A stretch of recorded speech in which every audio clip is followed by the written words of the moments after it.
This is a warning now. This may be a long video. I tend to talk a lot. But I want to talk about something that I try to talk about as much as possible, and that's mental health. I was in a live a couple nights ago. I was my own live, and I was talking with my buddy Joe, and we got to talking about a bunch of stuff. And we're both big on mental health, because him and I kind of we kind of ran parallel a little bit on certain things, and attempting to take our own lives was one of it. And we've also lost people that we care about to suicide. There's really no way to sugarcoat that. I know that it's one of the trigger words on here, so if this video gets suppressed or taken down. But we talk about how taboo mental health is. The conversation gets brought up, somebody tries to talk about it, and it gets shut down. You can do anything else in the world, whether it's on this app or anywhere else, but you can't talk about mental health. It's not something to bring to the table. You just gotta push it back, like with guys, it's just shut up and rub dirt on it and keep moving forward. With women's, they have to find other ways to deal with it. It's not socially acceptable to talk about it. And the other, I think it was over the weekend, I had seen a couple of videos start popping up. And if anybody remembers the Ice Bucket Challenge from 2014, that was for ALS. It was to help raise money for charities and stuff like that, to kind of help find try to find a cure or start on a cure for ALS, I think. All I know is that the proceeds went towards ALS and research and all that other stuff.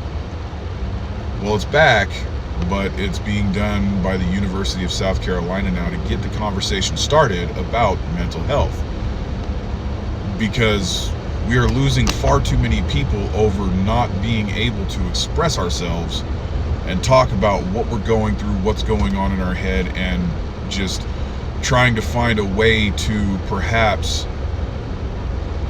get guidance or suggestion to how we can alleviate these problems, especially without medication.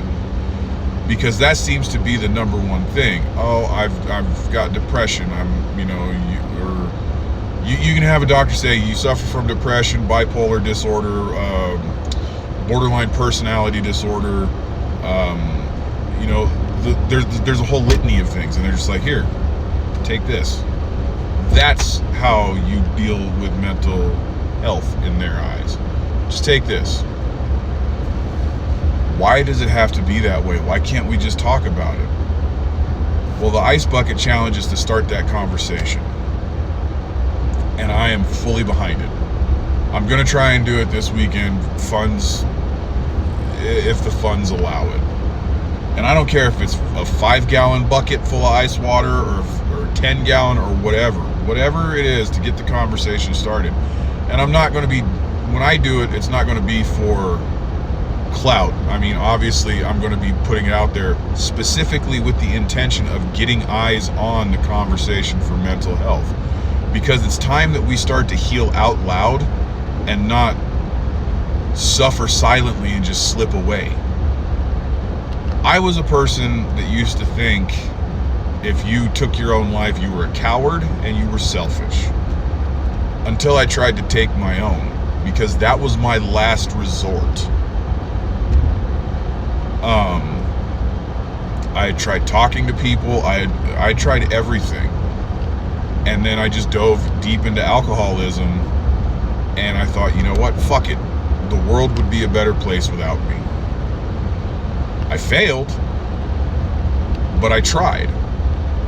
And then I thought to myself, now I get it. It's not selfish and it's not cowardly. What you think you're doing in that moment, what a person thinks they're doing in that moment, is taking the burden off of the people that they love because they can't find a way to sort things out in their head. They can't find a way to express themselves in a way that someone's going to understand, and they cannot find help. Key word, help. And it's not just people like me. Veterans suffer from it. with the PTSD and everything else, and they get no help.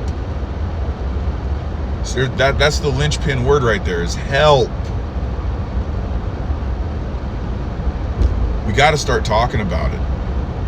It's not selfish, it's not cowardly, it's the person in the moment, their darkest moment, their lowest moment, thinking, well, this is the only way to do it, so everybody else isn't burdened by me and my problems because they can't help me or they don't want to help me.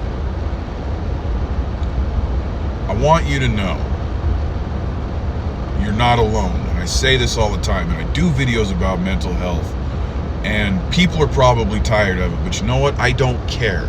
I will keep putting out videos talking about mental health, talking about, you know, it's okay to not be okay, it's just not okay to quit.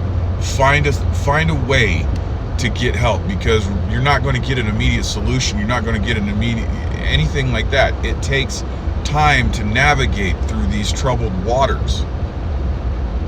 But just stopping and letting go and letting it be done is not a way to solve the problem. If you happen to have this come across your FYP, you're going to be okay. It's going to take time. Find the help that you need. Talk about it. Heal out loud. Don't suffer in silence anymore. Don't get lost to the silence. Because when you're alone up here in your own head, that is the worst place to be, especially in those situations. I know. You deserve to find peace before your time is up. You deserve to feel love. You deserve to be heard. You deserve to be seen. There are numbers you can call. There's 988. There's all sorts of stuff. Whenever I do my lives and I start talking about this, people send little things to TikTok saying that they're worried about me.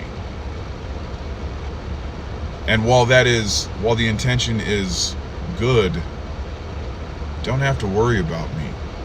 I battle every day, and I have a hell of a support system, and I have learned how to use that support system to get my feelings out there so I can navigate through this shit, because it sucks when you feel like you're alone and there's no one there to help you.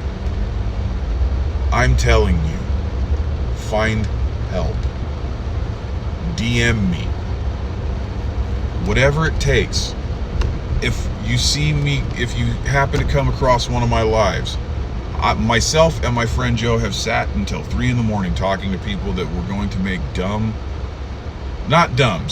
but very rash decisions in a moment of weakness.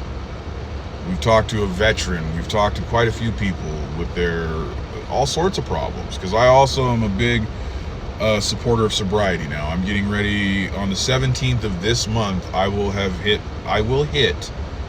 4 months without a drop of alcohol. But this is about mental health. You are worth staying around. You are worth, you're worth it. That's all I can say. You deserve to be here. You deserve to be heard. You deserve to feel love. You deserve all of it. You have to take that first step and talk. If it means finding a way to express it, find that way. Do not quit, because it is okay to not be okay, but it is not okay to quit. You are loved, and if no one has told you that today, I'm telling you now, I love you. I'm proud of you for not making a rash decision, and I'm glad you are still here with us.